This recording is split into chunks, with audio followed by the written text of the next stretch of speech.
FM 89.9 Kmoj, no doubt, no doubt. Ladies and gentlemen, Walter Q. Banks Jr. got you on the afternoon drive. And in the studio, I got my man, Mr. Tim Peterson, and running for Congress as well. And first, I'd like to say good afternoon to you, sir, and how you feeling? I am feeling wonderful, man. I'm here at the Sanctum Sanctorum. I really appreciate this. No doubt, no doubt. For the listening audience, give us just a little bit about yourself, and then even beyond that, explain to us a little bit about Congress and what that's all about. Yeah, I grew up, I graduated from South High School, coached at South High School, record-setting Minnesota National Guard recruiter all throughout Minneapolis. I've been a small business owner, a mentor to Muslim youth on the north side over here. I've been serving my community since I was a crossing guard at 7 years old at Seward Elementary. In Congress, folks in Congress make sure we pass laws that govern folks across the country and make sure we get money for things that state and local governments can't necessarily afford on their own. And what I'm going to fight for is to legalize cannabis, natural psychedelics, ratify the federal ERA, and protect the woman's right to choose.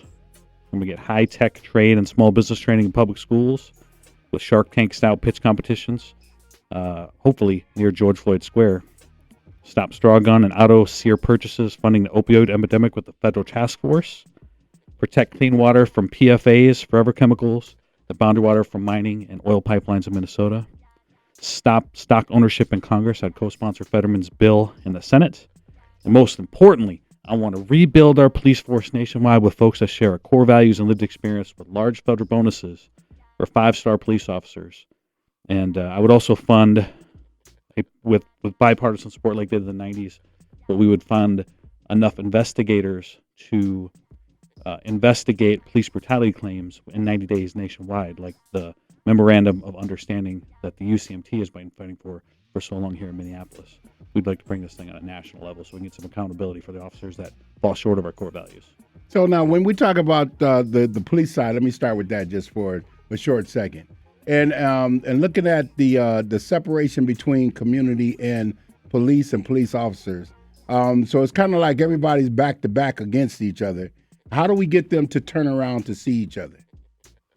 In my experience growing up in the 3rd Precinct, I protested the police brutality with my black mother when I was young. And what I found was there was a lot of folks, even back then, that had these signs that, called for violence against the police. And that's definitely not the answer. We need to lead by example as elected officials to tame down this whole political violence that's on the left and the right. And that starts locally with the people that we most see in our communities, the police officers, build a relationship with them. When I was a kid, we had police athletic leagues. There was opportunities to go sit in police cars, and we had a good relationship with the police. Sometime in the mid 80s and the 90s, things got crazy, and it had only gotten worse until obviously what happened in 2020 with the civil unrest. But I believe that great setbacks at the stage for great comebacks. We have an opportunity, and most importantly, an obligation to lead the change in this for the state and for the nation. And when the core values of the officers match the core values of our people, this beautiful city, we're going to do that, and we're going to be a bright, shining star for the rest of the world. And now we're looking at running for Congress, yep. and that's where you're running. And then you have a platform already for the simple fact of all the different things that you're talking about that you would like to look at making some changes in. You and growing up in South Minneapolis and also being a part of North Minneapolis as well, and some of the things that goes on back and forth. Why politics? Out of anything else that you could do, because even you're talking about the boundary waters, and I know you're out in the big water, and when it comes to fishing and getting on that big ship. Yeah, Q Bear's talking about. I'm a retired deep sea fishing captain. I had a deep sea fishing business in Florida for many years, and even then I took dozens of disabled veterans deep sea fishing, mainly from this area, to give them experiences.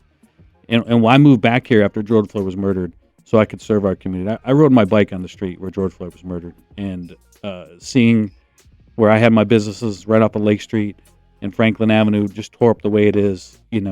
Somebody had to do something, and I'm here to do everything I can to make it better. It's my obligation to help those folks out, navigating them streets, seeing the folks, flee gang violence and drug addiction and all this stuff. Like, this is a personal thing for me, and I've driven $1 million fishing boats in Miami and gotten paid a lot of money to do it. And it just felt selfish doing that. So I had to come here and do my best to raise some other folks up so they can have these experiences. And whether I'm elected to this position or not, folks that grew up like me are going to see what I'm doing and see that they have a chance to do this someday. And if I don't get this work done, hopefully one of these folks that's listening today will get it done. Yeah, because the other thing, and we had short conversation, but then also good conversation when it comes as well. And it's like doing the political thing, and like I was explaining earlier, that a lot of times people are in different positions when it comes to the politics, but then they feel a certain way about certain things. And as long as you're about community, then that's what makes the biggest difference overall. Even though they talk about the president and this, that, and whatever, but if you don't take care of home first, then that other distance down the road doesn't matter if you don't start here first. You can always look down the road to see what's going on, but take care of when it comes to the local, then you can go national. Yeah, and my time serving in the military, I spent 15 years serving at home and abroad. I spent a lot of time in Asia. And one of the things that they say is if you can make people happy at home, you can make people happy far away. And, yeah. I view it as like we got to build a foundation before we can take care of the other folks. And, and to me, that starts with, leading by example, providing opportunity ladders for youth. Because as a kid that didn't have a lot of opportunities growing up, I ended up joining the military and got tremendous opportunities that way.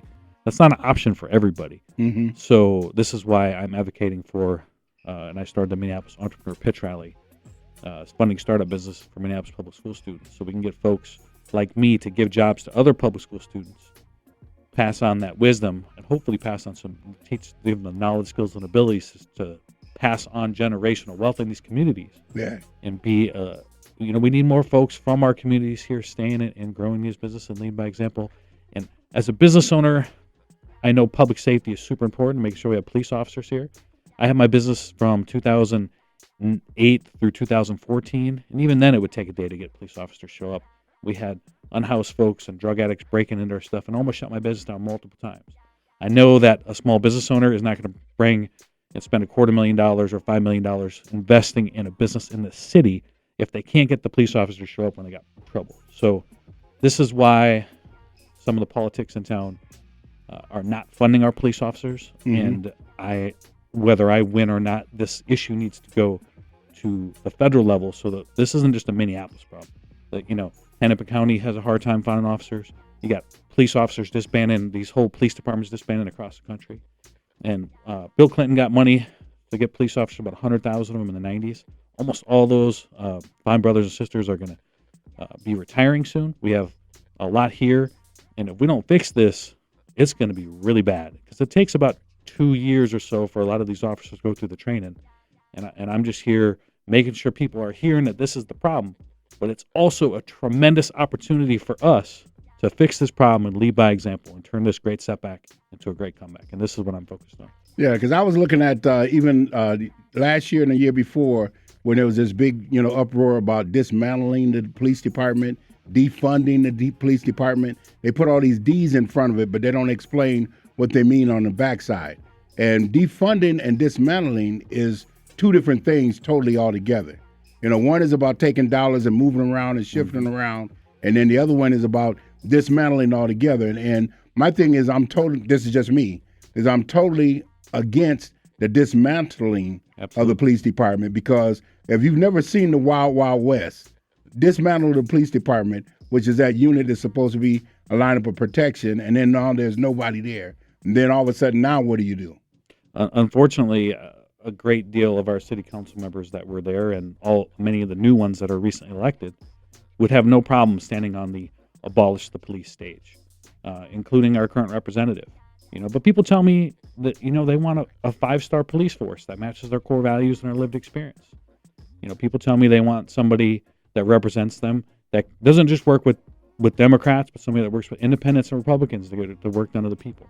And in my time in the military, a large part of the folks in the military are Republican-type folks. So I'm used to working with these folks. I don't necessarily agree with on everything.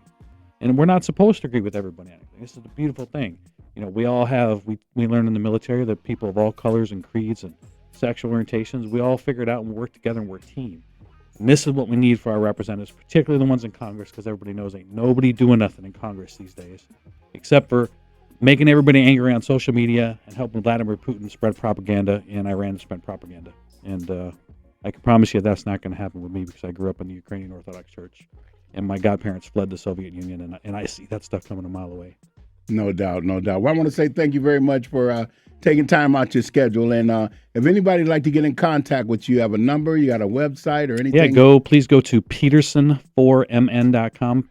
It's petersonformn.com. Take a look at that, or you can I'm on all the different social media platforms. Definitely take a look at those. We got work to do. I'm gonna need your help. I believe it's time for somebody that grew up navigating the challenges of our streets to help rebuild them, and God willing, that'll happen. No doubt. I want to say thank you very much once again, and it's always a pleasure every time I see you. Absolutely. I mean, every time I see you, it's always good dialogue, good conversation. It's not always about work. It's always about just being able to communicate with each other, regardless of the differences of your mindset and where you feel. It's not it's kind of like not necessarily where you're from, but where you're at. But then where you're at is where you're from. Yeah. They both work hand in hand. That's a little bit of Qology for today. All right. I heard about that Q butter earlier today. I don't know where we buy that. Maybe he's going to start marking that. Hey, there we go. Hey, ladies and gentlemen, once again, my man, Mr. Peterson, Tim Peterson, thank you very much. Thank you so again, much for having me. And much success. I wish you could see the big smile I got. No doubt. It's FM 89.9 KMOJ.